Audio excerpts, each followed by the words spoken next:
हम लोग श्रीमद् भागवतम के प्रथम स्कंद के 19वें अध्याय के 26वें श्लोक को देख रहे हैं। 25 में आपने देखा कि जब इस प्रकार से परीक्षित महाराज, देख लीजिए क्या लिखा था, तत्रा भवद भगवान व्यास पुत्रो यदृच्छया गामटमानोनपेक्षः आलिक्षलिंगो निज लाभ तुष्टो वृतश्च बालेरवधूत वेशः। तत्र, जब वहां इस प्रकार से ऋषिगण विचार विमर्श कर रहे थे, देखिए विवाद नहीं कर रहे थे, मैं से महाराज बड़ी सुंदर बात कर रहे थे, झगड़ा नहीं कर रहे थे, ए क्या करना चाहिए, अरे नहीं, वो दूसरे कॉलर नहीं खींच रहे थे, वो एक विचार विमर्श कर रहे थे कि इतना गंभीर प्रश्न परीक्षित महाराज ने पूछा, इसका उत्तर क्या होना चाहिए। तो वहां पे भगवत भगवान आ गए। भगवान अर्थात भगवान की शक्ति से संपन्न शिला व्यासपुत्र व्यासकी सुखदेव गोस्वामी अजय, सुख नहीं है, सुखदेव, हमारे एडिटर ने ध्यान नहीं दिया, सुखदेव कैसे आ गए, क्यों आ गए, यदृच्छया अपनी इच्छा से आ गए, आकस्मिक रूप से राजा पे कृपा करने के लिए आ गए। कैसे आ गए, गाम अटमान, पृथ्वी पे भ्रमण करते हुए यहाँ पे आ गए। अनपेक्ष, उनका कोई जगत में किसी चीज वस्तु से अपेक्षा नहीं थी। अलिक्ष लिंगो, उनकी भगवत्ता को कोई समझ नहीं पा रहा था कि कौन से वर्ण आश्रम के हैं, और ऐसी भगवत्ता क्यों थी, निज लाभ तुष्टो, वह स्वरूप के आनंद में सुखी थे। और वृतश्च बालेर अवधूत वेश, बालकों और स्त्रियों के द्वारा वो घिरे हुए थे, लेकिन उनका वेश था अवधूत का। अवधूत मतलब अब अपने शरीर का ध्यान नहीं रखता है। ध्यान दीजिएगा कि हर व्यक्ति जो अपने शरीर का ध्यान नहीं रखता है वो अवधूत नहीं है। पागल लोग भी घूमते हैं, वो अवधूत नहीं कहला जाते हैं, लेकिन अवधूत उस तरह से लगते हैं, शरीर का ध्यान नहीं दे रहे हैं, उसका कैसा उनका शरीर का ध्यान नहीं दे रहे हैं, और उसके होते हुए भी सुंदर लग रहे हैं, उसका वर्णन आप आज सुनने वाले हैं। डिटेल में उनके अंगों का वर्णन होगा, ये दिखाते हुए कि वह बहुत सुंदर थे, लेकिन फिर भी अवधूत वेश। इसलिए जो स्त्रियां और बालक उनके आसपास घूम रहे थे, उनको समझ में नहीं आ रहा था उनकी महानता। देखिए क्या होता है, बहुत अच्छा वर्णन आएगा, मेरे पीछे बोलिएगा, यस प्लीज। त्वं द्वष्ट्यवर्षं सुकुमारपाद, द्वष्ट्यवर्षं सुकुमारपाद, करोरुबाह्यंस कपोलगात्रम्, करोरुबाह्यं सकपोलगात्रम्, चार्वायताक्षो नसतुल्यकर्ण, चार्वायताक्षो नसतुल्यकर्ण, शुभ्राननं कम्बुजुसुजातकण्ठम्, शुभ्वाननं कम्बुसुजातकण्ठम्। हम लोग थोड़ा थोड़ा ही इसका बोलेंगे ताकि सारे श्लोक कवर कर सकें। श्री व्यासदेव के इस पुत्र की आयु केवल 16 वर्ष थी। क्या ये सही बात है? क्या ये सही बात है? देखिए 16 साल में जन्म लेते ही वह जंगल चले गए थे। एक एक बात को बहुत ध्यान से सुनना होगा। 16 साल तक वह मां के गर्भ में थे, और गर्भ से प्रकट होते ही वह चले गए थे जंगल में। तो क्या वो 16 साल के हैं? नहीं, 16 साल के दिख रहे हैं, क्योंकि उनकी उम्र बढ़ती नहीं है। अब ये कैसे हो सकता है? उनका शरीर नहीं है, इन द सेंस हमारी तरह भौतिक हार्ड मास का शरीर नहीं है, उनका चिन्मय शरीर है, आध्यात्मिक शरीर है। वह बुढ़ा नहीं होता। जैसे 4 कुमार 5 साल के हैं, कब से हैं? अनादि तो नहीं कहेंगे, लेकिन जब से सृष्टि तब से 5 साल के ही हैं। कुछ प्रॉब्लम हो गया, बढ़ ही नहीं रहे हैं। नहीं, प्रॉब्लम से बचने के लिए बढ़ नहीं रहे हैं। समझ आ गया? कोई काम का वेग ना सताए, इसलिए 5 साल से भी अधिक बड़े नहीं होते। लेकिन उम्र क्या, संप्रदाय के आचार्य हैं कुमार संप्रदाय, और ज्ञानावतार कहा जाते हैं भगवान के, ज्ञान शक्ति के अवतार कहे जाते हैं। तो व्यासदेव जी के पुत्र आप जान रहे, 16 साल में जब पैदा हुए, तो 16 साल के तो हो नहीं सकते यहाँ पे। उसके बाद गए, फिर लौट करके आए और उन्हें भागवत सीखा, उसके बाद घूम रहे थे, तो काफी समय बीत गया, कई साल, काफी उम्र थी उनकी, ये नहीं बता जा रहा कब, लेकिन 16 वर्ष का अर्थ है 16 वर्ष के लग रहे थे। जैसे भगवान श्री कृष्ण भी 14 साल के, 16 साल के लगते हैं। 125 साल के होने के बावजूद भी, मैंने पहले भी बोला था, दादाजी अगर 16 साल के लगे, आप लोग आश्चर्य नहीं होगा, दादाजी बुढ़े क्यों नहीं हो रहे हैं? लेकिन कृष्ण ऐसा ही है, और दादी भी नहीं, दैट मीन्स दादियाँ भी नहीं कह लीजिए। वो जो उनकी भगवान की रानियाँ थी वह भी कोई बुढ़ी नहीं हो रही थी। ये सब कितना अद्भुत हो रहा था ना, समथिंग लाइक दैट। उनके मित्र अर्जुन की मूछें हैं, गीता पढ़ी है ना आप लोगों ने, एटलीस्ट खोली ना भी हो तो भी समझ में आ गया होगा फोटो देख करके पहला वाला, कि अर्जुन की मूछें है लेकिन कृष्ण की मूछें नहीं है। तो इस प्रकार से सुखदेव गोस्वामी भी थे। उनके पांव, हाथ, जांघ होना चाहिए, जांघ, भुजाएं, कंधे, ललाट तथा शरीर के अन्य भाग अत्यंत सुकोमल तथा सुगठित बने थे। देखिए कोमल भी थे और मतलब बॉडी बिल्डर की तरह नहीं थे लेकिन सुगठित थे, ऐसा नहीं लुंज पुंज नहीं थे। लुंज पुंज समझते हैं, ढीलम ढाले नहीं थे। हाँ हाँ, थुल नहीं था। उनकी आंखें सुंदर, बड़ी बड़ी तथा नाक और कान उठे हुए थे। ये पुरुषों में जनरली नहीं देखा जाता है। पुरुषों की आंखें जनरली सुंदर नहीं होती। हमारे वीरभद्र प्रभु की आंखें देखी थी, आपको याद है पार्थ? बड़े प्यारे लगते, एकदम गोल गोल। अभी भी बांग्लादेश में ब्रह्मचारी हमारे यहाँ पे आए थे, उस बड़े प्यारे लगते थे, अलग ही थे, गोल गोल से। इनको देख के बड़ा अच्छा लगता है। बहुत ही कम पुरुषों की आंखें अच्छी होती, मतलब सुंदर होती हैं। आजकल माता जी लोग तो जनरली कजरा, क्या कहते हैं, कजरा क्या होता है, बस I don't know, obviously I don't know, something काला काला कुछ लगा लेते हैं तो बड़ी आंखें बड़ी दिखती हैं लेकिन बड़ी होती नहीं है उससे। और चाइना में तो बिल्कुल ही नहीं होती चिंग चाओ, तो वैसी नहीं है। बड़ी किसी की सुंदर आंखें हो, वो बड़ी प्रोमिनेंट लगती है महाप्रभु की। आप लोग ने महाप्रभु के विग्रह देखे ही होंगे, का जस्ट प्रोमिनेंटली बिग, वो आंखें बहुत बड़ी हैं। आपको महाप्रभु के विग्रह देखे होंगे, in the sense at least Mayapur के विग्रह आपने देखे होंगे। इज वेरी प्रोमिनेंट, किसी की आंखें एकदम कमल नयन में हों और बड़ी बड़ी हों, इज वेरी वेरी अट्रैक्टिव। वो एक्चुअली भगवान कृष्ण जैसे दिखाई पड़ते थे। बड़ी बड़ी तथा नाक और कान उठे हुए थे, ये भी बहुत प्रोमिनेंट है। आप लोग यहाँ शब्द कई बार सुने हैं, उसकी खड़ी नाक है, ये शब्द सुना आपने? अच्छा, चाइना की नाक देखिए, अफ्रीका की नाक समझ में आ रही है आपको? नथिंग अगेंस्ट देम, कोई मेरा प्रवचन नहीं सुनेगा अफ्रीका चाइना में, इसलिए बुरा नहीं मानेंगे। अफ्रीका की नाक देखिए आपने, ऐसे ऐसे चपटी सी रहती है, और चाइना की नाक भी इसी तरह से चपटी रहती है। लेकिन देखेंगे रशियंस की भी होती है, इसका नाक आगे से हल्की सी पॉइंटेड रहती है। अरे कुछ समझते नहीं आप लोग, क्या है ये सौंदर्य का वर्णन भी नहीं समझते, अरे क्या टाइम बर्बाद कर रहे हैं आप लोग, समझ नहीं पा रहे हैं। उनकी नाक ऊंची थी। ये सब देखिए सामुद्रिक शास्त्र के अनुसार व्यक्ति, एक महान व्यक्ति के लक्षण होते हैं। हम लोग जब चैतन्य महाप्रभु के बारे में पढ़ रहे थे तो 32 लक्षणों का वर्णन सुने थे। ये चीजें बड़ी होती हैं, जो छोटी होती हैं, ये गंभीर होती हैं, इत्यादि इत्यादि। हाथ उनके मतलब घुटने तो जाते हैं, आप लोग खड़े के बाद में चेक कर लेना, किसी का हाथ नहीं पहुंचेगा तो हाथ अपने अगर आप सीधे रखें ऐसे बिना झुकाए, बिना आगे एक्सटेंड किए, अगर वह घुटने तक जाएंगे तो आप महापुरुष हैं या महास्त्री हैं, जो भी कह लीजिए, लेकिन नहीं जाते हैं, इसे ट्राई मत कीजिएगा। इस प्रकार से उनके हाथ जाएंगे, अभी आगे वर्णन आएगा। उनका मुखमंडल अत्यंत आकर्षक था और उनकी गर्दन सुगठित एवं शंख जैसी सुंदर थी। इसका अर्थ क्या है? देखिए, शंख यहाँ पे है नहीं, शंख जानते हैं, अगर जो लोग भी शंख इस्तेमाल किए होंगे उसमें लाइनें रहती हैं, 1 2 3 या मैक्स 4, लेकिन जनरली 3 ही रहती हैं, मैं समझ रहा हूँ। तो उस प्रकार से उनके गले में 3 प्रकार की मतलब रेखा थी। हम लोग दामोदर अष्टक में भी गाते हैं ना, रेखांक कंठम त्रिरेखांक कंठम, 3 रेखाएं ऐसे कृष्ण की। तो वो कृष्ण जैसा ही उनका स्वरूप था। इसका हम लोग अन्वय नहीं पढ़ रहे हैं, पढ़े अन्वय तो पढ़ लेते हैं, अन्वय पढ़े कैसे। तम द्वि अष्ट वर्षम, अष्ट मतलब द्वि अष्ट मतलब 16 वर्ष की अवस्था वाले शुकदेव गोस्वामी, शुक नहीं है वो, शुकदेव गोस्वामी के पाद यानी पांव, कर मतलब हाथ, उरु मतलब जांघें, और बाहुहंस मतलब भुजाएं तथा कंधे। अंश शब्द पहले भी सुन चुके हैं आप। उनके कंधे के ऊपर सर्प डाल दिया था। किनके कंधे के ऊपर? शमिक ऋषि के ऊपर। किसने? महाराज परीक्षित। तो वही समझिए, बाहु अंश यानी भुजाएं तथा कंधा। कपोल, कपोल का मतलब होता है माथा, इज नॉट कहा माथा। ललाट तो यही बोलते हैं ना, ललाट तिलकम तो कम माथा। तथा गात्रम शरीर के अन्य अंग सुकुमार अत्यंत सुकोमल थे। तम उनकी चारवायताक्ष सुंदर बड़ी बड़ी आंखें, समझ गए? अक्ष मतलब आंखें और चारवायत का अर्थ हुआ सुंदर। उन्नस ऊंची नाक, तुल्य कर्ण, ये बड़ा अच्छा मतलब है। एक समान कान, मतलब ऐसा नहीं था कि एक कान छोटा हो एक कान बड़ा हो।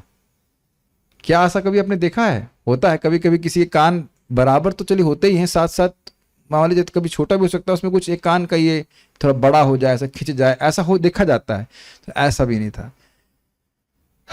शरीर में कोई कठिनाई नहीं थी, ये कहना चाहिए, बहुत सुंदर दिख रहे थे।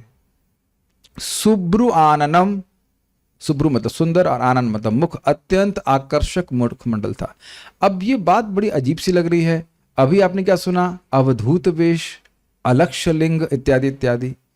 तो अलक्षित किसके लिए थे? वो सामान्य लोगों के लिए अलक्षित थे।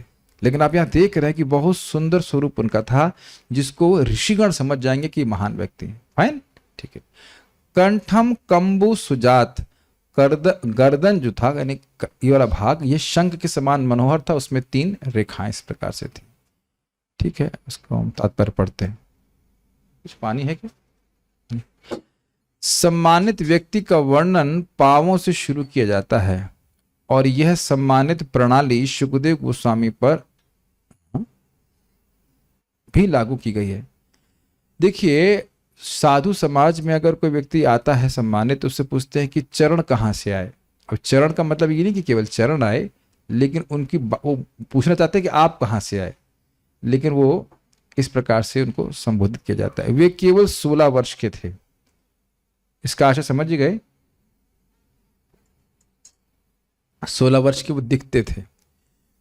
अब बहुत सुंदर बात यहां प्रभुपाद जी कह रहे हैं, व्यक्ति का सम्मान उसकी उपलब्धियों के लिए किया जाता है, न कि उसकी बड़ी आयु के लिए।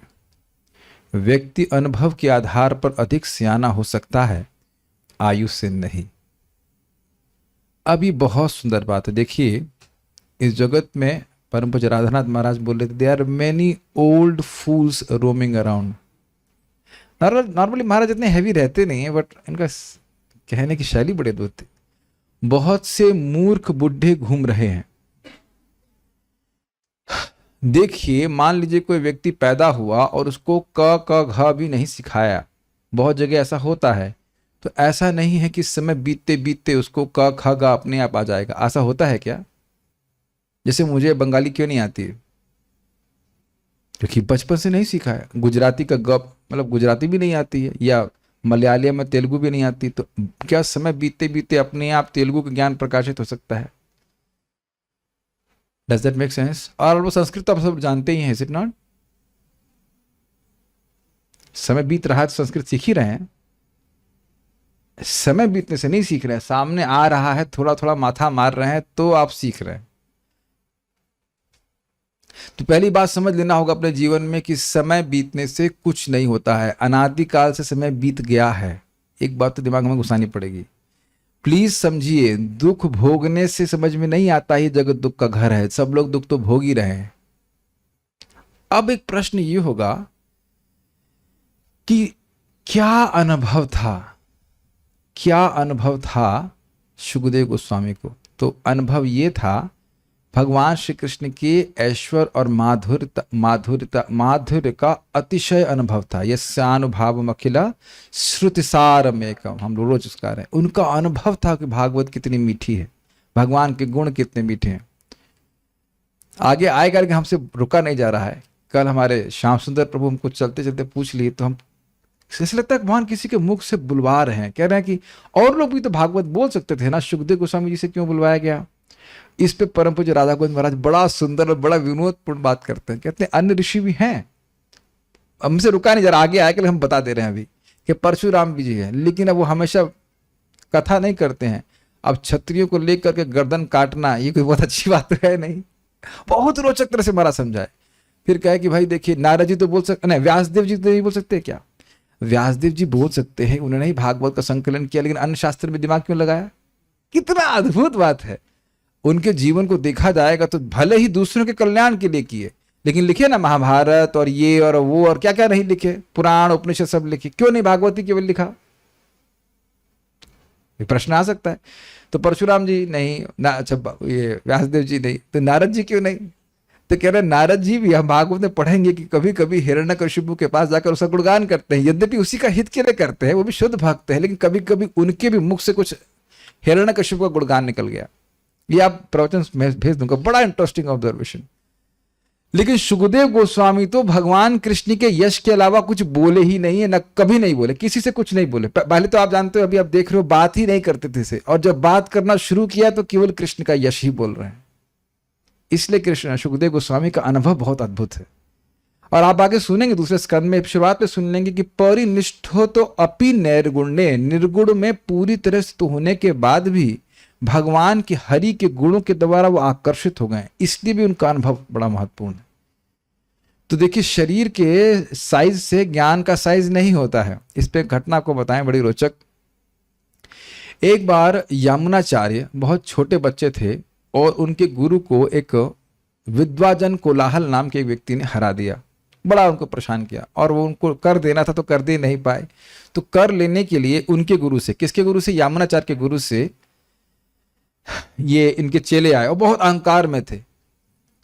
तो यमुनाचार्य ने कहा, यमुनाचार्य मतलब छोटे बच्चे, चिराग की उम्र के, may be small, I don't know, 8 साल 9 साल के होंगे, जो भी उम्र हो, बहुत छोटे थे। तो उन्होंने कहा कि जिसका गुरु इतना अहंकारी, जिसके शिष्य इतने अहंकारी हैं, उसका गुरु कितना अहंकारी होगा, मैं शास्त्रार्थ करूंगा। उनके गुरु जी, यमुनाचार्य के गुरु का नाम क्या था, भूल गया, जो भी है, तो जो भी हो, यमुनाचार्य जी के गुरु का नाम था।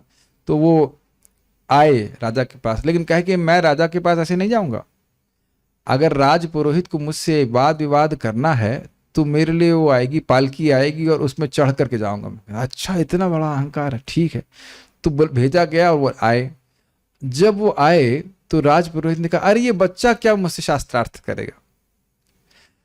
तो वो कहते हैं यमुनाचार्य जी, देखिए, अगर शरीर के साइज के हिसाब से ज्ञान होता तो तालाब में जो खड़ी हुई भैंस है उसका साइज तो आपसे और मुझसे बड़ा है, लेकिन इसका अर्थ यह नहीं कि उसको मुझसे अधिक ज्ञान है। समझ रहे हैं बात? तो ये समझना होगा कि ज्ञान, भगवान की भक्ति का संबंध शरीर से या समय से नहीं होता है। ये बात क्लियर हुई? इस पे महाराज की बात आपको याद होगी कि एक व्यक्ति भक्तों से झगड़ा कर रहा था और अंट संट बात बोल रहे। आप लोगों को भी कई बार बोला होगा, तुम आज के बच्चे हमको समझा रहे हो भक्ति के बारे में, तो ऐसे बोल रहे थे। तो ने कहा, हाँ, अरे हमारे सामने पैदा होकर हमको समझाते हो, ऐसे करके बोल रहे, ये बाल ऐसे ही नहीं पके हैं। सुना आपने, स्टेटमेंट कई बार बोले। तो सामने वाला भक्त बोलता है, जो युवा था, बोला, हाँ भाई, ज्ञान के मसाले से पकाए हैं, तो ज्ञान का मसाला लगा, जबकि वो व्यक्ति जान कुछ नहीं रहा होता। और आप प्रैक्टिकल देखेंगे कि अपने घरों में आप देखें, प्राय लोगों को देखें, जो यद्यपि आप मतलब हो सकता हो कोई गृहस्थ डिवोटी हैं, आज उनके बच्चे भी हो गए, फिर भी उनको बच्चा मानते हैं उनके माता पिता, और उनकी बात नहीं सुनते हैं अध्यात्म में। कहते तुम क्या बताओगे, हम तुमसे अधिक जानते हैं, केवल समय बीत जाने से। लेकिन ऐसा यहाँ पे नहीं देखा जा रहा। ओके, हाँ, ठीक है। सब ये बात बहुत इंपॉर्टेंट है। It is very important actually. हम सोचें कि समय बीतते बीतते हमारी भौतिक लालसाएं समाप्त हो जाएंगी, हम प्रगति कर लेंगे। समय बीतने से ये बहुत बड़ा इल्यूजन है। Advancement in Krishna consciousness depends on the attitude of the follower, not by the time what has passed in Krishna consciousness. बहु जन्म करे इत्यादि इत्यादि हम हैवी नहीं बोलना चाहते हैं, but we have to be careful about that. Shri Sukhdev Goswami ji ने यहाँ पर व्यासदेव के पुत्र के रूप में बताया गया है। अपने ज्ञान के आधार पर वहां उपस्थित समस्त मुनियों से अधिक अनुभवी थे, यद्यपि अभी वे केवल 16 वर्ष के दिखते थे। कह देना चाहिए 16 वर्ष के थे नहीं, 16 वर्ष के बाद आकर के उन्हें भागवत पढ़ी थी। एक बात आपने ध्यान नहीं दिया सुखदेव गोस्वामी के बारे में, जब वो जन्म लिए तो क्या, यम प्रव्रजंतम अनुपेत अपेत कृत्यम। हम लोग रोज गा रहे हैं कि नहीं, जैसे ही पैदा हुए भग गए जंगल में। कोई अपेक्षा नहीं थी कि ब्राह्मण दीक्षा इत्यादि हो, मैं कुछ मुक्ति के लिए प्रयास करूं, यानी पहले ही मुक्त हैं, यानी वेद के पार पहले ही हैं। Can you think about that? पहले ही निर्वेद हैं, वो वेद के पार है। वो वेद के पार गया हुआ व्यक्ति आकर भागवत पढ़ रहा है आग्रह के से, तो उनका अनुभव है ना। आप लोग शब्द सुन चुके हैं, सुनाया है मैंने कई बार, वेद पार ग, जो वेदों के सारे कंक्लूजन्स को पार कर गया और समझ गया, वो ऐसे विद्वान, रियलाइज आत्मा से कहना चाहिए। आगे सुनिए उनके गुणों के बारे में। मेरे पीछे बोलिए। निगूढ़ जत्रुम पृथुतुंग वक्षसम निगूढजत्रुं पृथुतुङ्गवक्षसा आवर्तनाभिम वलिवल्गुदरम च आवर्तनाभिं वलिवल्गुदरं च दिगंबरम वक्त्र विकीर्ण केशम दिगम्बरं वक्त्रविकीर्णकेशं प्रलम्ब बाहुम स्वमरोत्तमाभम। प्रलम्बबाहुं स्वमरोत्तमाभम्।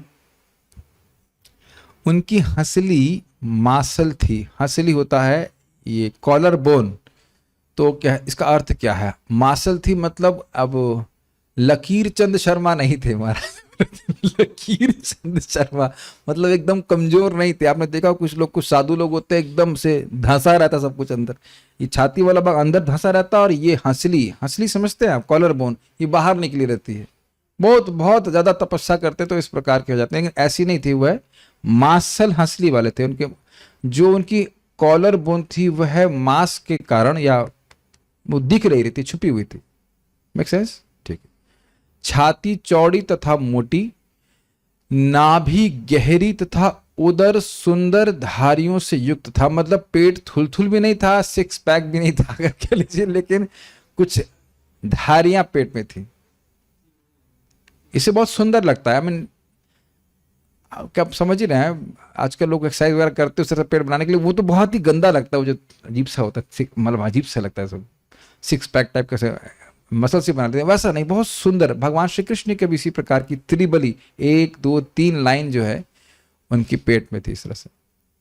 उनकी भुजाएं लंबी थी, आप जानते हैं लंबी मतलब घुटने तक जा रही होंगी, तथा उनके घुंघराले बाल उनके सुंदर मुखमंडल पर बिखरे हुए थे। वे नग्न थे और उनके शरीर की कांति भगवान कृष्ण जैसी प्रतिबिंबित हो रही थी। भगवान कृष्ण जैसे सुंदर लग रहे थे। देखिए बहुत अच्छा शब्द है इसमें। तम उनकी निगूढ़ जत्रुम आवृत हंसली। देखिए जत्रु मतलब, जत्री मतलब ये हंसली, और निगूढ़ मतलब छुपी हुई। तो उनकी जो कॉलर बोन थी या हंसली थी वो किससे ढकी हुई थी? मांस से, मतलब स्वस्थ थे। पृथु तुंग चौड़ी और उठी हुई वक्षसम छाती। इससे भी कोई पुरुष बड़ा सुंदर लगता है, उसकी छाती ऊपर उठी हुई हो, विदाउट एनी बॉडी बिल्डिंग। जब वो मान ही नहीं रहे कि आई एम बॉडी तो बॉडी बिल्डिंग का कोई प्रश्न नहीं होता है, समझ रहे हैं? लेकिन ये स्वाभाविक से होता है। कुछ लोग, हमने एक व्यक्ति को तो देखा ही किस प्रकार से, मेरे मित्र का भाई था, वो बिना एक्सरसाइज के उसकी बॉडी बनी हुई थी। वो कोई एक्सरसाइज नहीं करता था। आई मीन बस I could not believe also. कुछ लोग ऐसा हो सकता है। भीम की बॉडी भी इसी प्रकार की थी। वैसे तो कुछ एक्सरसाइज तो करते थे, लेकिन बचपन से ही वह शक्तिशाली थे। ऐसे होते हैं। महाराज पे कह रहे थे कि लोग कहते हैं कि ये खाओ वो खाओ। अफ्रीकन लोगों को देखो कितना शक्तिशाली होते हैं। वो तो सामान्य आटा खाते हैं, कुछ खाते हैं, कितना उनका बॉडी में शक्ति रहती है। तो स्वाभाविक होता है इस प्रकार से। हाँ ये देखिए, आवर्त नाभिम, आवर्त के समान गहरी उनकी नाभि थी। अब इसका मतलब क्या होता है? भंवर समझते हैं आप? वर्लपूल इंग्लिश में कहते हैं। तो आप लोगों ने नदियों में भी देखा होगा, तो उस तरह से गहरी और घूमती हुई उनकी नाभि थी। आप ये देख रहे हैं कि सूत गोस्वामी जी अपने गुरु श्रील सुखदेव गोस्वामी के एक एक अंग पे कितना विचार कर रहे हैं। महान भक्त हैं और भागवत बोलने जा रहे हैं। वलिवल्गु उदरम, वलिवल्गु मतलब धारीदार उदर। धारीदार उदर की व्याख्या मैंने करी, वो 3 लाइनें उनके पेट पर थी, 3 धारियां। दिग अंबरम, दिशाएं ही उनका कपड़ा थी, अर्थात वो वस्त्र धारण नहीं किए थे। च वक्त्र, वक्त्र मतलब होता है टेढ़े, मतलब घुंघराले। वक्त्रम। विकीर्ण मतलब बिखरे, केश मतलब बाल, यानी कि बाल उनके घुंघराले थे और वो बिखरे हुए थे। ये हमने वर्णन भगवान कृष्ण के बारे में भी सुना था, जब वह अर्जुन को बचाने के लिए भीष्मदेव से युद्ध करने के लिए उत्सुक थे। उनके बाल घुंघराले थे, वो बांधे हुए थे बाल को, फिर बाल खुल गए, उनका वो केश बंधन खुल गया था, बाल उनके मुख पे आ रहे थे और वह दौड़ते हुए जा रहे थे। याद आ रहा है आप लोग को? और वो पसीने की बूंदे भी भगवान कृष्ण पे थी। तो वक्त्र मतलब घुंघराले थे। प्रलंब बाहुम, लंबी, प्रलंब लंबी बाहुएं थी। सु, अभी शब्द देखिए, सु अमर उत्तम आभम। आभा मतलब होता है, आभा का मतलब आप समझते हो, एक प्रकार का तेज, ठीक है। और अमर मतलब होता है देवता, और उत्तम मतलब सारे देवताओं में श्रेष्ठ। और सु अमर उत्तम, सारे देवताओं में श्रेष्ठ, इसीलिए कहा गया है भगवान श्री कृष्ण। देख रहे हैं भागवत की शैली कितनी अद्भुत है। अगर ये अनुवाद ना हो तो हम कभी नहीं समझ पाएंगे शब्द का अर्थ क्या हुआ। सुअमर उत्तम आभम समझ रहे हैं। अमरों में सर्वश्रेष्ठ, देवताओं में सर्वश्रेष्ठ भगवान श्री कृष्ण। भगवान देवता नहीं हैं लेकिन उनमें सर्वश्रेष्ठ हैं, उनसे भी सर्वश्रेष्ठ कह सकते हैं। तो इसलिए बोल रहे हैं देवताओं में सर्वश्रेष्ठ कृष्ण के समान सुंदर श्याम कांति थी। उनकी आभा उस प्रकार थी जैसे भगवान कृष्ण की थी। जैसे कि हम समझ सकते हैं कि ये श्याम वर्ण के हैं। ठीक है। तात्पर्य, उनकी शारीरिक संरचना उन्हें सामान्य व्यक्तियों से भिन्न बताने वाली थी। हो सकता है कुछ लोग सोच रहे होंगे इनमें से कुछ हमारे गुण हमारे पास भी हैं, लेकिन कोई गुण नहीं है। ये हो जाएगा। बार बार ऐसा सोचता है व्यक्ति की जब प्योर डिवोटीज का वर्णन आता है तो वो सेट करके देखता है कहीं कोई अपना गुण बैच कर रहा, कम से कम घुटने तक चेक कर ले हाथ जा रहे हैं कि नहीं जा रहे। ठीक है, आफ्टर क्लास। ठीक। शुकदेव गोस्वामी की शारीरिक संरचना के संबंध में जितने चिन्हों का वर्णन हुआ है वह असामान्य लक्षण है और रूपाकृति विज्ञान के अनुसार महापुरुषों के लक्षण है। क्या है रूपाकृति विज्ञान का नाम, किसी को याद है? सामुद्रिक शास्त्र। वो लोग इतने एक्सपर्ट होते हैं कि आपका माथा पढ़ लेंगे, माथा पढ़ के बता देंगे कि क्या होने वाला है। हम मिले हैं ऐसे व्यक्ति से, बहुत काफी देर रहे, कुछ बताए नहीं वो, लेकिन हम कहते ऐसा नहीं कि अब कार में चलते चलते बता सकते हैं, लेकिन वो इतने अद्भुत होते हैं। वो बालाजी मंदिर है साउथ इंडिया के, वहाँ के हेड पुजारी थे। उनका नाम भी बालाजी स्वामी से कुछ था। बड़े अच्छे व्यक्ति थे, बहुत अच्छे थे। हमें याद है कि यहाँ पे श्वेत वराह मंदिर है मथुरा में, वहाँ मैं उनके संग गया तो वहाँ एकदम स्वतःस्फूर्त भाव से वो संस्कृत की प्रार्थनाएं बोलने लगे, बड़े भाव से बोल रहे थे। हमको बहुत अच्छा, वैसे pure devotee, very nice devotee, बहुत अच्छे डिवोटी मिले थे। शक्ल मुझे भूल गया, लेकिन उनका जो जिस भाव में वो गा रहे थे बहुत अच्छा था। तो इस प्रकार के लोग हैं सामुद्रिक शास्त्र को जानने वाले, जो लोगों का चेहरा देख करके, माथा देख करके, हाथ देख कर सब पूरा बता देंगे। It's not simply palmistry, is a special art, विज्ञान है उसके द्वारा। तो उनकी शारीरिक कांति भगवान कृष्ण जैसी थी जो देवी देवताओं तथा समस्त जीवों में सर्वश्रेष्ठ है। अर्थात भगवान कृष्ण जो सर्वश्रेष्ठ है उनकी कांति के अनुसार सुखदेव गोस्वामी की, तो भगवान कृष्ण के समान सुंदर दिखते थे वो। आगे पढ़िए। श्यामं सदा पीव्यवयोंग लक्ष्म्या, श्यामं सदा पीव्यवयोंग लक्ष्म्या, स्त्रीणां मनोज्ञं रुचिरस्मितेन, स्त्रीणां मनोज्ञं रुचिरस्मितेन, प्रत्युत्थितास्ते मुनयः श्वासनेभ्यः, प्रत्युत्थितास्ते मुनयः श्वासनेभ्यः, तल्लक्षणज्ञापि गूढ़वर्चसम्, तल्लक्षणाज्ञापि गूढ़वर्चसम्। वे श्यामल वर्ण के तथा अपनी युवावस्था के कारण अत्यंत सुंदर थे। अपने शरीर की कांति तथा आकर्षक मुस्कान के कारण वे स्त्रियों के लिए मोहक थे। यद्यपि वे अपनी प्राकृतिक महिमा को छिपाने का प्रयत्न कर रहे थे, तो भी वहां पर उपस्थित सारे महर्षि रूपाकृति शास्त्र में पटु थे। अतएव सबों ने अपने अपने आसन से उठकर उनका सम्मान किया। ओके, इस पर थोड़ा अन्वय देख लीजिएगा। तम श्यामम, वह श्यामल वर्ण के, सदा अपीव्य वयः, सदैव अति उत्तम युवावस्था होने के कारण। क्या मतलब है? किसी भी लड़के का प्राय देखा जाता है सौंदर्य सबसे अधिक 16 साल में माना जाता है, 16-17 में, तो 16 से बड़े ही नहीं हो रहे थे, तो बहुत सुंदर लग रहे थे। इसीलिए कह रहे हैं अपीव वयः, उनकी आयु वृद्ध नहीं हो रही थी। अंग लक्ष्य, सॉरी इस मिस्टेक है, अंग लक्ष्य नहीं, अंग लक्ष्म्या है, वो सॉफ्टवेयर की प्रॉब्लम है। मैंने कॉपी करने का प्रयास किया फिर भी नहीं हुआ। अंग लक्ष्म्या, अंग लक्ष्म्या मतलब अंग की कांति, अंग एक एक अंग उनका बहुत सुंदर दिख रहा था। रुचिरस्मितेना, सुंदर मुस्कान के द्वारा। अब आप समझ रहे हैं कि सुंदर मुस्कान कौन सी मुस्कान है? किसी को याद है कैसी मुस्कान, किस लिए? स्मित तो मुझे समझ में आ रहा है, लेकिन स्मित मुस्कान से आशय क्या है अब भूल गए सब लोग। किसके बारे में सुन रहे हैं बात? सुखदेव गोस्वामी। क्यों मुस्कुरा रहे हैं सुखदेव गोस्वामी? पूछा गया प्रश्न, क्या पूछा गया प्रश्न सुखदेव गोस्वामी? हाँ, तो इसीलिए पूछ रहा हूं ना कि क्यों मुस्कुरा रहे हैं सुखदेव गोस्वामी। अभी सुखदेव गोस्वामी से कुछ पूछा नहीं गया है, तो क्यों मुस्कुरा रहे हैं? ऐसे ही मुस्कुरा रहे हैं। विचार विमर्श कर रहे हैं, तो सुखदेव गोस्वामी सोच रहे हैं इनको उत्तर नहीं पता है इसलिए मुस्कुरा रहे हैं। अरे अच्छा उत्तर दो भाई, हमको तो वो गुस्सा आ रहा है इस बारी मुस्कुरान। अरे बताया नहीं कि महान भक्त लोग हमेशा भगवान के सौंदर्य का स्मरण कर करके आनंद में विभोर रहते हैं। बुद्धुओं क्षमा कीजिएगा, मैं भागवत में बोलना पड़ रहा है, ये सब भूल जाते हो आप लोग। आज कोई जूस नहीं मिलेगा, ओनली पानी है। क्या जूस? आपको बताया नहीं था? करदम मुनि कितनी बार बता चुके इस बात। खैर कोई बात नहीं बताया तो कोई, इसीलिए मुस्कुराते। जहां है ना, अगर व्यक्ति आनंद में है तो मुस्कुराएंगे नहीं। आप लोग ये बताइए, क्या आप लोगों को कभी ऐसा नहीं हुआ कि किसी दिन मन बहुत आनंदित है? May be after prasadam, but I am not talking about prasadam only. कभी कभी बहुत मन में आनंद होता है, एटलीस्ट होता, जब करके या कुछ करके मन में आनंद होता है तो आप मुस्कुराते रहते हो, और बाहर वाला व्यक्ति समझ नहीं पाता क्यों मुस्कुरा रहा है। तो वही बोल रहा हूं ना, स्मितेना रुचिर स्मितेना। अभी तो कुछ बोले ही नहीं है, अभी तो किसी को बातचीत नहीं हुई, तो यहां की किसी घटना के कारण से नहीं मुस्कुरा रहे वो।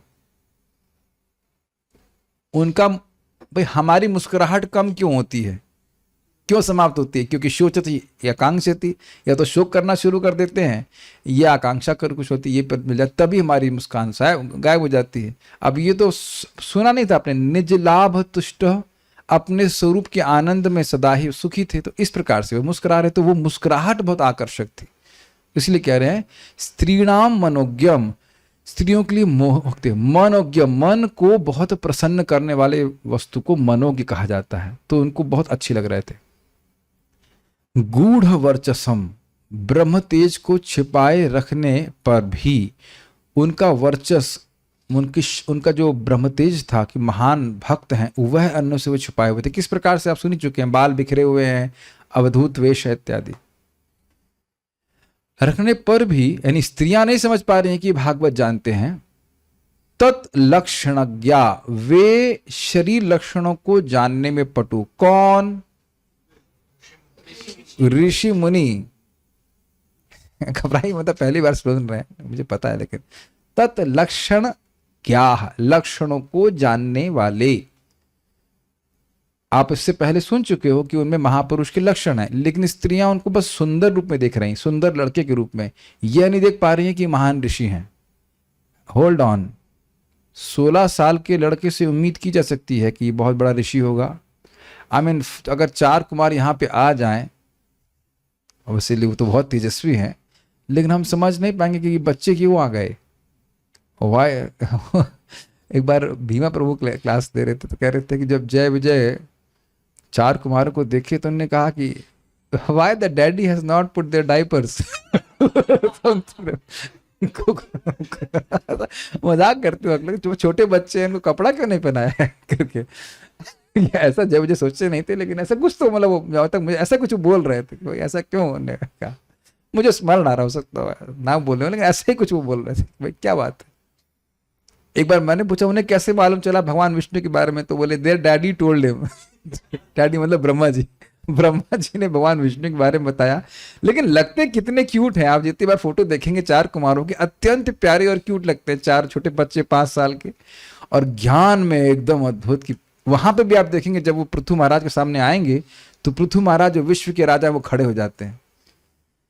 ये समझना बड़ा मुश्किल है। भागवत में आप लोग 7वें स्कंद अगर सुन रहे होंगे, तो वहां भी प्रहलाद महाराज, कौन से भगवान है वो, दत्तात्रेय भगवान लेटे हुए हैं एकदम इसी तरह से अवधूत वेश में, और उनको पहचान लिए। आप हम कितने लोगों को पहचान सकते हैं? रास्ते में कोई लेटा हुआ पड़ा हुआ है, कितने लोग हम पहचान पाएंगे? तो it takes one to know one. तो ये सारे व्यासदेव तो जानते ही मेरा लड़का है, और अन्य लोग भी समझ गए कि महान ऋषि हैं, महान भक्त हैं, तो वह खड़े हो गए। इसीलिए कह रहे हैं मुनिहा स्व आसनेभ्य प्रत्युत्था, मुनिगणों ने अपने आसनों से उठकर उनका सम्मान किया। किनका सम्मान किया? शुकदेव गोस्वामी का, यद्यपि वह अपने तेज को छुपाए हुए थे।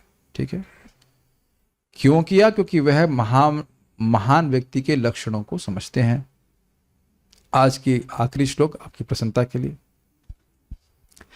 सविष्णुरातोऽतिथया आगताय विष्णुरातोतितय आगताय तस्मै सपर्यां शिरसा जहारा तस्मै सपर्यां शिरसा जहार ततो निवृत्ता हि बुधा स्त्रियोर्भका निवृत्ता हि बुधः स्त्रियोर्भका महासने सोपविवेश पूजितः महासने सोपविवेश पूजितः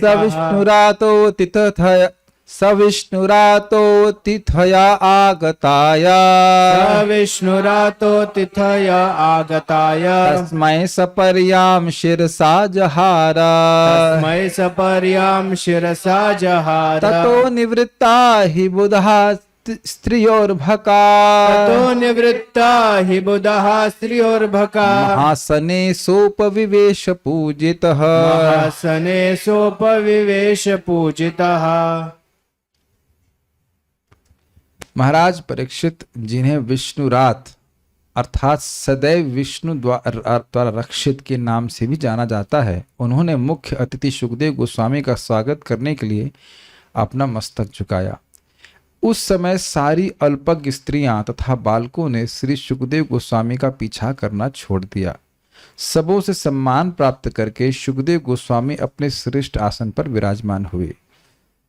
एक बात समझिए, विष्णु राति मतलब ददाती, जिसे भगवान विष्णु ने ही दिया है, ये विष्णु रात का अर्थ है। अर्थात भगवान कृष्ण ने परीक्षित महाराज का जन्म संभव कराया था, नहीं तो आप जानती हो कि वह ब्रह्मास्त्र के द्वारा मार दिए गए थे, वो जल गए थे या जलने से बचाया था। और इनका नाम क्या है? सुखदेव गोस्वामी का इसी तरह से कुछ नाम है ना, विष्णु, स्लिप कर रहा है मेरे पास, ठीक है, अन्य देखने से समझिएगा। स विष्णुरात, वे महाराज परीक्षित जिनकी रक्षा सदा भगवान विष्णु करते हैं। आगताया, वहां आए हुए। अतिथये, अतिथि। अतिथि का मतलब क्या होता है?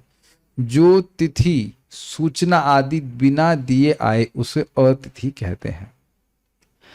तस्मय, श्री सुखदेव गोस्वामी को शिरसा सपर्यम आजहारा, सिर झुकाकर और संपूर्ण शरीर से प्रणाम किए। पद्मासन लगा करके खुद को ही प्रणाम नहीं किए। कई बार आप देखेंगे कि भक्त लोग प्रणाम कैसे करते हैं, तब ये प्रणाम किसको है ये कहना बड़ा संदेह है। इसमें ना है किसको मैंने प्रणाम किया है, या तो हम कोई आसन कर रहे हैं, कौन सा आसन पेट दबा के करते हैं, जैसे कुछ लीवर ठीक होता है, मंडूक आसन कर रहे हैं तो एक सही हो सकता है, और या फिर हम खुद को ही प्रणाम कर रहे हैं। तो आलस होता है, इतना भी व्यक्ति नहीं। अरे भगवान तक को आप कल देखना कि नरसिंह आरती में कितने लोग प्रणाम करते हैं ठीक से, या जब बोलते हैं जय ओम विष्णुपाद प्रणाम, तब भी वो ऐसे झुक जाएंगे, अपने से कुछ एक्सरसाइज कर रहे हो, मंडूक आसन है, कुछ ऐसा कर रहे हैं, ऐसे कर लेते हैं। ऐसे नहीं प्रणाम किया जाता है। तो यहां देख रहे हैं किस प्रकार से प्रणाम हो रहा है। या यहां बोल के चल देते हैं प्रभु जी दंडवत प्रणाम। एक भक्त को हम बहुत डांटे, हमने कहा देखो हम आपसे बिल्कुल अपेक्षा नहीं कर रहे हैं कि दंडवत कीजिए, लेकिन बोलिए मत, हमको बहुत चिढ़ होती है। मैंने कहा हरे कृष्ण बोल दीजिए, लेकिन दंडवत प्रणाम बार बार बोलते हैं और एक बार भी नहीं करते हैं। और ऐसा नहीं कि मैं बोल रहा हूं, प्रभुपाद जी अपने तात्पर्य बोलते हैं ऐसा कि वन शुड नॉट सिंपली से दंडवत, वन शुड एक्चुअली पे दंडवत। आजकल तो वो लिखते भी नहीं, पामहो लिख देते हैं, पामहो, please accept my humble obeisances. इतना आलस चल रहा है कलयुग में। केवल फूड प्रसाद शॉर्टकट में नहीं लेते, बाकी सब शॉर्टकट। आप नहीं, आप थोड़ा सा डिस्ट्रैक्ट हो जाएंगे बात, लेकिन हम बात खाली कर रहे थे। हाँ, स्वयं ये क्या है, पूरे विश्व के राजा हैं, या एटलीस्ट राज अभी छोड़ के आए हैं, अभी भी चाहें तो घर जाकर फिर राज शुरू कर सकते हैं, जो भी कह लीजिए। लेकिन यहाँ पे अत्यंत नम्रता से वह उनको प्रणाम कर रहे हैं, सपर्याम, पूरा शरीर सहित प्रणाम कर रहे हैं। अब हमको उसका थोड़ा खराब अनुभव, इसलिए मंदिर में तो हम नहीं करते हैं। एक बार आप पूरा प्रणाम कर रहा था, कोई ऊपर किसी को पसंद नहीं आया तो काफ़ी कठिनाई हो गई थी। लेकिन वैसे अगर आप देखें, हम पुरुष लोग ही करते हैं कि आप पंचांग प्रणाम करें और पूरा प्रणाम करें, उस पर बहुत अंतर आता है। पूरा भावना आती है कि हम भगवान आपकी शरण में हैं, कुछ होल्ड नहीं किया है, बट वो केवल पुरुषों को करना चाहिए। ये एक बहुत इंपॉर्टेंट बात है। तो यहाँ पे वे सुखदेव गोस्वामी को प्रणाम कर रहे हैं। ये शैली ही है ज्ञान प्राप्त करने की। तद विधि प्रणिपातेना, प्रणिपातेना, प्रणिपातेना, पातेना, गिरना, और केवल फॉर्मेलिटी के लिए नहीं गिरना, मन से भी झुकना कि ये गुरु हैं, ये हमसे अधिक जानते हैं, इन पे मैं विश्वास है। अगर आपको याद हो तो विश्रभ्य शब्द आया था, अभी कल ही आया था, परसों आया था कि यहाँ पे परीक्षित महाराज कह रहे हैं कि हे ऋषियों, आप लोग अतिशय ज्ञान में बढ़े हुए हो, आप कृपालु हो, मुझे आप पर विश्वास है, आप मुझे जीवन की परम कर्तव्य के बारे में बताइए। सुन चुके हैं इस बात को। तो गुरु पे विश्वास होना बहुत जरूरी है। तो यहाँ प्रणाम कर रहे हैं सुखदेव गोस्वामी को, जबकि अभी भी सुखदेव गोस्वामी कुछ बोले नहीं हैं। तो परीक्षित महाराज भी समझ गए हैं कि ये कौन व्यक्ति हैं। ये समझने का प्रयास कीजिए, जो व्यक्ति भक्ति के जिस स्तर पे है वो ही समझ पाएगा कि, या तो वो समझ पाएगा कि उससे नीचे वाला किस स्तर पे है, या अपने समान वालों को समझ पाएगा, ऊपर वालों को आप बिल्कुल नहीं समझ पाएंगे। Does that make sense to you? अगर मैं अनर्थ निवृत्ति के स्टेज पे हूं तो अब मैं ये बिल्कुल नहीं समझ पाऊंगा कि निष्ठा के लेवल पे कौन है, या रुचि के स्तर पे कौन है, या आसक्ति या भाव या प्रेम के स्तर पे कौन है। ये हम जजमेंट नहीं कर सकते। तो परीक्षित महाराज भगवत प्रेम के स्तर पे हैं, इसलिए वो तुरंत समझ गए कि ये भागवत प्रेमी है, महान भक्त हैं। ये कुछ समझ में आई, बहुत कठिन बात ही समझने वाली। आप अंदाजा नहीं लगा सकते कि कौन शुद्ध भक्त है और कितने स्तर पे है। हमको शुद्ध होना होगा तब समझ पाए। So we can only put faith. Prabhupada ji और प्रभुपाद जी के जो शिक्षाओं को गंभीरता से पालन कर रहे हैं वो शुद्ध भक्त हम समझ सकते हैं, लेकिन फिर भी किसका क्या रियलाइजेशन है ये हमारे पकड़ के बाहर है। आप भी देख लीजिए ना, आपके जो सामान्य लोग आपको मित्र होंगे वो आपको एक समान व्यक्ति की तरह ही देखते होंगे। आज भी आप बस यही समझते होंगे कि आप पागल हो गए हैं। Do you agree? क्या आप मानते हैं कि पागल हो गए? यस, प्रोसेस में है अभी, पागल फैक्ट्री। ठीक है, ठीक है। ततः तत्पश्चात सुखदेव गोस्वामी की महिमा को ना जानने वाले अर्भका, अल्पज्ञ या बच्चे, स्त्रियां 2 बार क्यों आ गया अर्भका? गलत है, अर्भका नहीं है, अबुधा शब्द होना चाहिए। अबुधा स्त्रिया च अर्भका। अर्भक मतलब होता है बच्चे, और अबुधा का मतलब होता है जिनके पास बुद्धि नहीं है। अबुधा मतलब नहीं कि कम बुद्धि है, अबुधा मतलब बुद्धि नहीं है। अब इसमें बड़ी रोचक टीका परम पूज्य राधा गोविंद महाराज कर रहे थे, बड़ा रुचिकर। कहे कि देखो, अभी तक सुखदेव गोस्वामी चुपचाप चल रहे हैं, तो इनको घेर के चल रहे हैं लोग। कौन? स्त्री और बच्चे तमाशा देखने में बहुत आगे रहते हैं ठीक, लेकिन जब भागवत बोलने चलेंगे तो उससे पहले छोड़ के चलेंगे। फिर महाराज थोड़ा सा प्रशंसा की कि अब ब्रह्मा जी ने स्त्रियों को कुछ बुद्धि दे दी है, वो भागवत में आती हैं।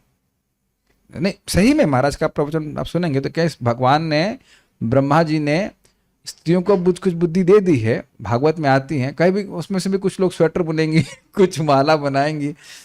एक बार आए थे, आपको याद होगी, माता जी यहाँ पे बैठ स्वेटर बना रही थी, हम बहुत डांट दिए। हमने कहा स्वेटर बनाने आई हैं, तो कहते हैं बलराम हॉल में तो सब बनाते हैं। तो हमने कहा बलराम हॉल है बलराम हॉल काम वहां कीजिए, यहाँ स्वेटर मत बनाइए आप। भागवत कैसे बताओ, स्वेटर भी बना लोगे और भागवत भी समझ लेंगे? ऐसा कुछ खेल है क्या, बताइए। एनी हाउ, तो बात वो कह रहे थे कि यहाँ पे शब्द है अबुधा, अवर्भका हटा करके अबुधा समझिएगा। अबुधा मतलब अल्पज्ञ, बहुत बुद्धिमान नहीं है। तो वैसे स्त्रियां और बालक जब सुखदेव गोस्वामी बोलना शुरू करेंगे उससे पहले वो भाग गई। तमाशा, जब खूब तमाशा चल रहा था तो खूब घेर रहे थे। तो क्यों भाग गए? क्योंकि देखे कि सभी ऋषि मुनि इनको देखकर खड़े हो गए हैं। भाई नारद जी, व्यासदेव जब खड़े हो जाएंगे तो आप समझ जाएंगे कि भाई ये तो कोई महान व्यक्ति है। ठीक है। सो इस पे मुझे बात याद आ रही है, बड़ी रोचक की। परम पूज्य राधा गोविंद महाराज जी कहीं गांव में कथा करने गए, वो खुद ही बता रहे थे, बहुत अच्छी कथा। तो महाराज तो वैसे भी नम्र हैं और सामान्य से रहते हैं। तो हुआ ये कि किसी व्यक्ति से कुछ डोनेशन कुछ तो लेना था, तो महाराज से गमछा और ऐसा कुछ मतलब बांध करके चले गए। तो जिससे डोनेशन लेना था वो बोला, अरे वो महाराज जी जो बहुत ज्ञानी हैं, खूब ज्ञान जानते हैं, हाँ हाँ उनके लिए हम कुछ डोनेशन देंगे। तो हम महाराज कहते हाँ हाँ वही वही वही व्यक्ति ये नहीं बोले कि वो ज्ञानी वो खुद है महाराज। तो वो पहचान नहीं पाया कि वही व्यक्ति है जो कथा बोल रहे हैं ऐसे कर। तो खैर यहाँ बात ये था कि उनकी वेशभूषा के कारण, वेश तो खैर अवधूत वेश था, तो ये स्त्रियां समझ नहीं पा रही थी। अब वह समझ रही थी, अरे ये तो बहुत बड़े कोई ज्ञानी पुरुष हैं, महान भक्त हैं, इस कारण संत हैं, इस कारण सब लोग उठ रहे हैं। तो वो चले गए। स मतलब महाराज परीक्षित द्वारा पूजितः महाआसने, पूजित होकर वह महान आसन पर उपविवेशा विराजमान हो गया। अब देखिए इस पे रहस्य, पूजित हो गए। परीक्षित महाराज के पास क्या आइटम थे जिससे उन्होंने पूजा करी? आप जानते हैं कि मात्र वह कोपिन पहन करके और पूरा जगत से सब कुछ छोड़ के अन्न और जल त्याग करके वहां बैठे हैं। तो अब उनके पास ये सामर्थ्य नहीं था कि आरती उतारे सुखदेव गोस्वामी की, ना सुखदेव गोस्वामी जी ये अपेक्षा ही कर रहे हैं। तो देखिए सम्मान स्थिति के अनुसार किया जाता है। आपको याद है ना, भीष्मदेव ऐसी स्थिति में थे कि वह कुछ भी नहीं कर सकते थे, केवल आंख से ही आने वाले साधुओं का वह सम्मान कर रहे थे। इसी प्रकार से यहां अब परीक्षित महाराज बिल्कुल अपरिग्रह, कुछ भी इकट्ठा नहीं किए हैं। तो केवल आप क्या सुन रहे हैं, सर से प्रणाम कर रहे हैं और शरीर से साष्टांग प्रणाम कर, ठीक है। और वहां पे एक आसन था, वहां बैठे। अच्छा, ऊंचा आसन क्यों था, महान आसन क्यों था? ताकि सभी लोग सुखदेव गोस्वामी को देख सकें। इससे मेरा भी कुछ कंफ्यूजन क्लियर हुआ। मुझे लगता था कि जो फोटो बनाई गई है वो एक मतलब एक इलस्ट्रेशन के लिए है कि वो सुखदेव गोस्वामी ऊंचे आसन में बैठे हैं। मैं सोचा करता था कि वो तो व्यक्त हैं, उन्हें क्या आसन में ऊंचे बैठने की जरूरत है, लेकिन नहीं, कुछ आसन वहां पे रहा होगा। जो भी हो, उस तरह से व्यासन नहीं बनाया गया होगा जो मैं समझ रहा था आजकल बनाते हैं लकड़ी फकड़ी का। जो भी बनाया गया हमको नहीं पता, लेकिन उच्च आसन का मतलब ऐसा स्थान था जिसमें वह ऊंचे स्थान में बैठे थे और सब लोग उनको देख सकें। अब ये मत पूछेगा कि वो कैसे बोल रहे थे कि सब लोग सुन रहे हैं। That is not my jurisdiction, ये अब हम नहीं जानते।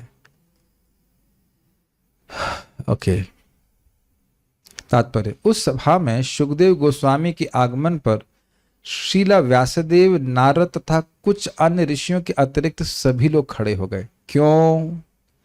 व्यासदेव जी उनके गुरु हैं, नारद जी व्यासदेव जी के गुरु हैं, तो जो उनसे सीनियर थे वह खड़े नहीं हुए। भ्रष्टाचार आप देख रहे हैं, ठीक है। और महाराज परीक्षित ने इस महान भगवत भक्त के समक्ष साष्टांग दंडवत प्रणाम किया। सुखदेव गोस्वामी ने भी सभी से, विशेषकर अपने पिता तथा नारद मुनि के समक्ष गले मिलते हुए हाथ मिलाकर, सिर हिलाकर को मतलब होता है, जैसे आप देखेंगे बच्चों को बोलते हैं ऐसे करके सर पे हाथ फेरते हैं, तो ऐसे करके उन्होंने भी प्रेम दिया सुखदेव गोस्वामी को तथा झुककर स्वागत का उत्तर दिया। तो बड़ा सुंदर साधु समाज में कैसे लोग मिल रहे हैं ये हम देख रहे हैं। इस साधु समाज का मतलब ये नहीं है जैसे हम पारदर्शी शीशे में देख रहे हो।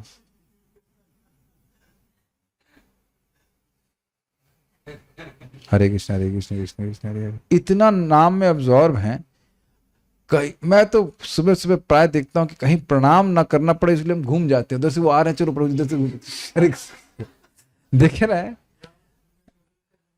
हाँ, मंदिर में प्रणाम कर ले, आगे करने की क्या जरूरत है?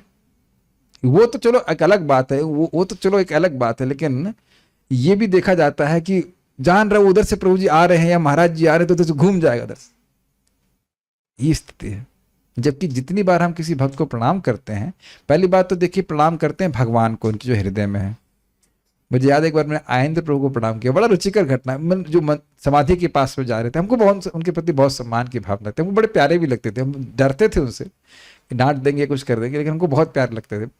बहुत शुद्ध भक्त थे, बहुत उनको देख करके उनको प्रेरणा मिलती थी। लेकिन प्रणाम किया तो बोले वाई, और हारमोनियम टांगे हुए थे ऐसे साइड में थे, मुझे अभी भी याद है। तो बोले why are you paying obeisance to me? तो हम भी अपनी जो है बुद्धिमत्ता दिखा रहे थे। हमने कहा I am praying obeisance to Krishna in your heart, ऐसे बोल दिया। देन वो बोले I have the panch tattva in my heart and he meant it. मेरे हृदय में पंच तत्व है। मैं आज तक उस बात का, मीन्स कई साल बीत गए, 2008 या 9 की बात होगी, मैं ज्वाइन कर चुका था तब। It's very amazing, you know. And then he left off. बहुत वो प्रभु जी का ग्लांस और वो जो समझ रहे ना अभिधान योगा समझ लीजिए, महत्तमानाम अभिधान योगा, इट ऑलवेज रिमेंबर्स, वो चल जाएगा ऐसे। बड़े इंटेंस थे वो, लेकिन बहुत अच्छा ऐसा साधुओं का संग दर्शन से ही पवित्र करने वाले, ऑलवेज रिमेंबर। केवल देखकर की प्रेरणा, मुझे देखकर की प्रेरणा मिलती है, इनको नाम में कितनी रुचि है, मेरे को कुछ नहीं, मैं ठन ठन गोपाल, कब हो गई इनकी जैसी रुचि, कब जैसे होगी इनकी जैसी रुचि, इसका बड़ा प्रभाव होता है। एनीहाउ, तब उन्हें सभा का मुख्य आसन प्रदान किया गया। जब राजा तथा मुनि इस प्रकार से उनका स्वागत कर रहे थे तो गलियों के छोकरे जो बच्चे घूमते रहते हैं तथा अल्पज्ञ स्त्रियां जो उनके पीछे पीछे चले आ रहे थे, आश्चर्य तथा भय से स्तंभित रह गए थे। उन्होंने अपनी छिछोरी हरकतें बंद कर दी और सब कुछ शांत तथा गंभीर हो गया। समझ रहे हो, हंस रहे होंगे। महाराज बड़ा अच्छा बोल रहे थे, कह रहे देखो भाई, शहर में कोई व्यक्ति अब कपड़ा उतार के घूमेगा तो बहुत तमाशा हो जाएगा, लेकिन कीर्तन कर रहा है कोई भक्त लोग धोती कुर्ता पहन के ध्यान नहीं देंगे, तो ये तमाशा था ना कि इतना सुंदर लड़का है, पगला सब घूम गया है। कुछ लोग बोलते हैं ब्रह्मा जी भी क्या बुद्धि रखे हैं, इतना सुंदर लड़का बनाया लेकिन देखो बुद्धि कैसे घुमा दे, बिना कपड़े के घूम रहा है ऐसे करके। तो ये सब तमाशा चल रहा था। ये बड़ा ऑब्जर्वेशन है, कोई इस तरह से घूमे तो सही में लोग तमाशा देखेंगे। तो तमाशाबाजी सब बंद हो गई जब उन्होंने देखा कि इस प्रकार से वह सारे ऋषियों के द्वारा सम्मानित है। आगे क्या होता है हम कल सुनेंगे, क्या परीक्षित महाराज से बोलते हैं, वो आसन में बैठेंगे इत्यादि इत्यादि। So stop here. कुछ प्रश्न किसी भक्त का है? शुदेव एक प्रश्न कर रहे हैं, सुखदेव गोस्वामी जी में शुरू से ही तीव्र भक्ति थी, इसका कारण क्या था? पता नहीं क्या बोलना चाहते हैं। सुखदेव गोस्वामी जी पहले, आप आगे सुनेंगे, पहले वो ब्रह्मनिष्ठ थे और फिर उनके पिता ने उनको श्रीमद् भागवतम का श्रवण कराया। उन्हें पता है कि भागवतम बोलने वाले हैं और तो कुछ नहीं बोलने। परंपरा में भागवत किसे सुनाई गई थी सबसे पहले भगवान विष्णु ने ब्रह्मा जी को दी, फिर ब्रह्मा जी ने नारद जी ने व्यासदेव जी ने सुखदेव गोस्वामी को। और कुछ क्या है? नहीं, ठीक है। So will stop here. पारायण करके हम रुकेंगे। श्रीमद् भागवतम की जय, श्रील प्रभुपाद की जय, ताई गौर प्रेमानंदे।